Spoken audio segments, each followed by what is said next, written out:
Who is Jesus?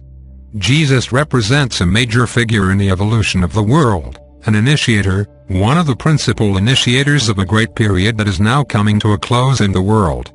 Let us talk about Jesus within the context of the evolution of the world, for this will give you a greater understanding of his role and of the great results that have been demonstrated by his life and by the translation of knowledge that he helped generate.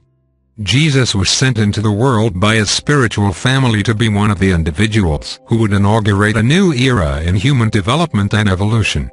We call this the era of civilization. The purpose of this era was to slowly take humanity from its tribal identity and tribal isolation towards an international and interracial involvement. This international and interracial involvement has been cataclysmic and very difficult, but it has led to humanity's becoming established in the world, not only in its tribal states, but in its larger states representing many races and cultures, ideas and beliefs. Christianity and all the other major religions have fostered a bridge between cultures and between races. These are not simply religions of one tribe or one group. They are religions for all of humanity. This is not to say that everyone can adhere to them, follow them or receive them, but they bridge the normal boundaries that seem to separate people and cast them apart. The religion of forgiveness, the religion of reunion with the divine, the religion of human development, the religion of compassion, all of these tremendous movements in the evolution of religion in the world were fostered by the establishment of the world's religions, which have brought the world to its present state. Perhaps you might think that the world is in a terrible state now and that not much has been done to bring humanity to a greater union. However, if you could understand how life was in your world 2,500 years ago, you would see how very far you have come. You would see how much your races have intermingled and how much they have found a new basis and foundation for sharing their ideas and their deeper yearnings and inclinations. As we have said repeatedly, religion must serve the world in its current state of evolution. The world's major religions have all evolved the race towards a greater interaction between different peoples. This is especially true of Christianity, which has spanned your globe and now connects people who may otherwise have no association with one another. Now they have a common faith. Now they have common rituals and common observances. This is a remarkable accomplishment in a world that is still deeply mired in tribal identities. The teaching of compassion, forgiveness, and devotion and the example of Jesus all serve to unite people across these great and difficult gaps of separation. Jesus' accomplishment, then, was to help usher in the age of civilization. Civilization in this age is distinct from earlier civilizations, which were primarily tribal civilizations. In your current age, civilizations involve not only one tribe and one language, one group or one family, but bridge far beyond these boundaries. And though humanity has quarreled and struggled with itself through all of these transitions and developments, a greater foundation nonetheless has been established for human experience beyond tribal custom and identity. At the time that Christianity was introduced, it was revolutionary. Its emphasis was to spread its message amongst nations and amongst different peoples. It was not only meant for one group or one locale. It was not only meant for one tribe or one nation. Its emphasis was to bridge the gaps between different cultures and different nations, to bond people together through a higher association in life, and to create a greater foundation for recognition, communication and cooperation. Humanity has been struggling with this challenge ever since, but much progress has been made.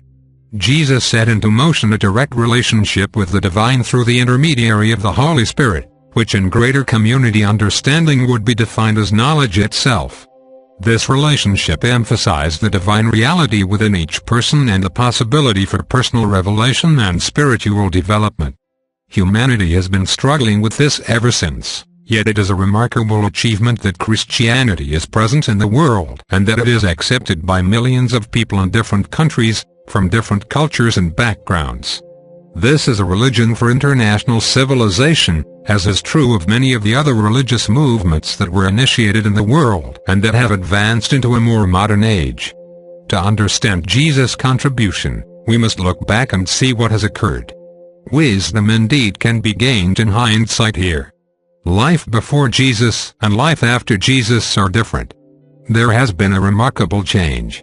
This change took centuries to take full effect, but it did take full effect. In many instances, the spread of Christianity was destructive and immoral. However, it was following an evolutionary track.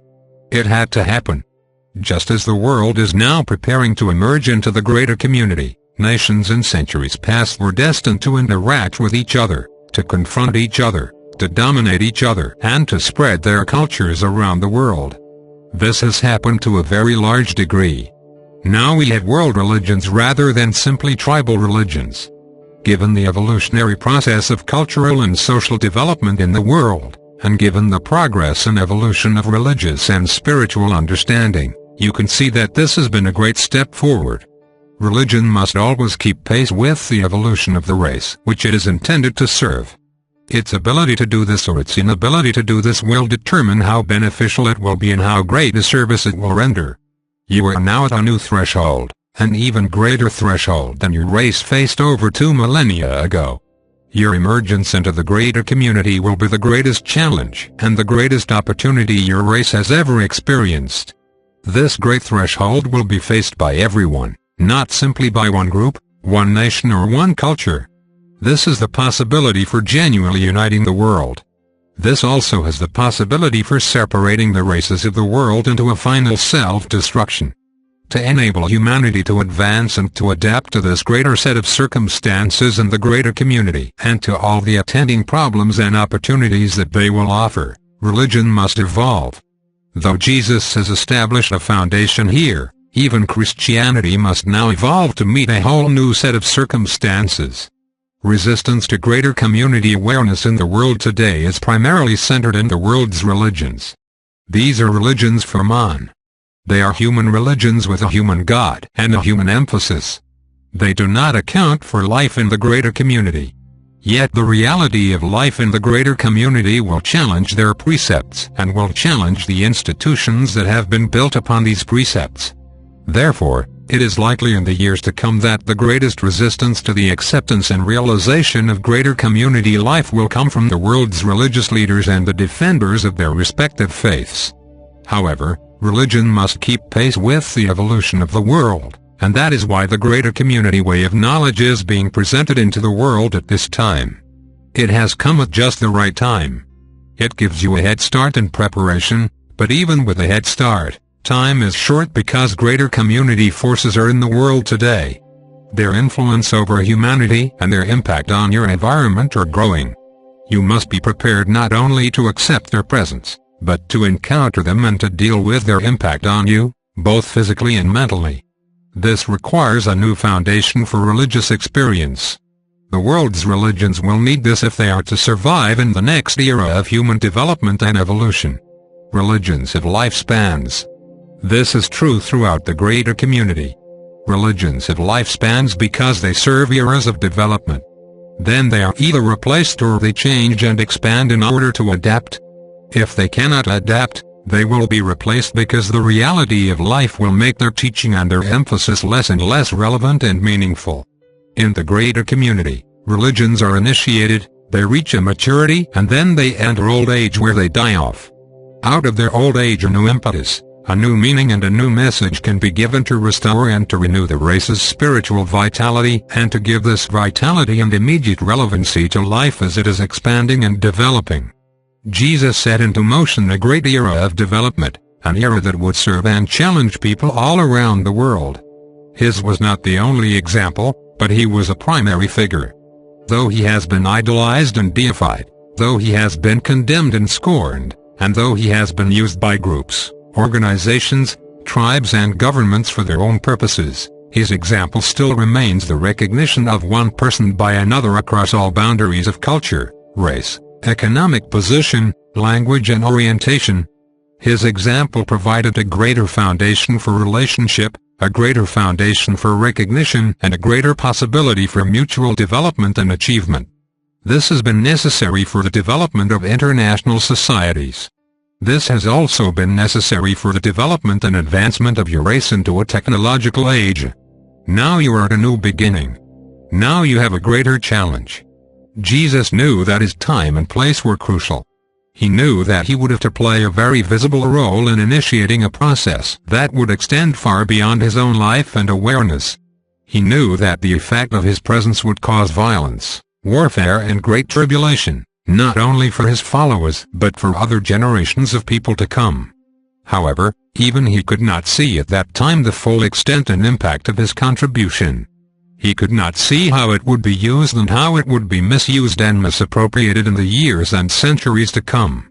However, he demonstrated a great truth, that a person's purpose, however great or small, however visible or invisible to the eyes of others, must be in accordance with the needs and evolution of the world. Here religion serves whole eras of human development. This is understood from a greater community perspective, a perspective which you now have an opportunity to learn and to utilize. In the history of nations more advanced and longer established than yours, and in the experience of civilizations which have destroyed themselves through indulgence, manipulation or ignorance, it is evident everywhere as a universal principle that religions are born, they change and they die. In other words, they have a life. Their life extends far beyond the lives of the individuals who founded them, for their service is meant to be correlated to the greater evolution and development of the world in which they were introduced. At this time in your world, certain religious traditions will die. Others will be renewed and reborn and given new emphasis and development. An old Christianity cannot meet a new set of circumstances. It must be a new Christianity, a Christianity that is renewing itself continuously just as within the life and scope of a person's experience. An old orientation cannot meet a new problem, an old belief cannot meet a new set of circumstances, and an old identity cannot interact with a new identity. This is why humanity must be prepared for the greater community. This is why its religious traditions must evolve into this greater arena and participation in life. They must do this without a past reference, for the past is gone and life has changed. Those principles that are universal and timeless must find new expression now. They cannot be held as the vestiges of antiquity. They must find a new expression because that which is permanent must find expression in changing circumstances. The expressions will change. The traditions of expression will change. And the emphasis of expression will change. What Jesus set into motion has universal application, but only in its purest sense. What has been made of his teaching will not be able to survive in a greater community context to any great degree. His emphasis on devotion, on forgiveness, on tolerance and on spiritual identity has permanent value. Here we must distinguish between the founder of a faith and the establishment of the religion that is built upon that faith. Christianity is a religion for humanity with a human God and a human emphasis. It cannot account for life in the greater community. In order for this to happen, its theology will have to change and expand.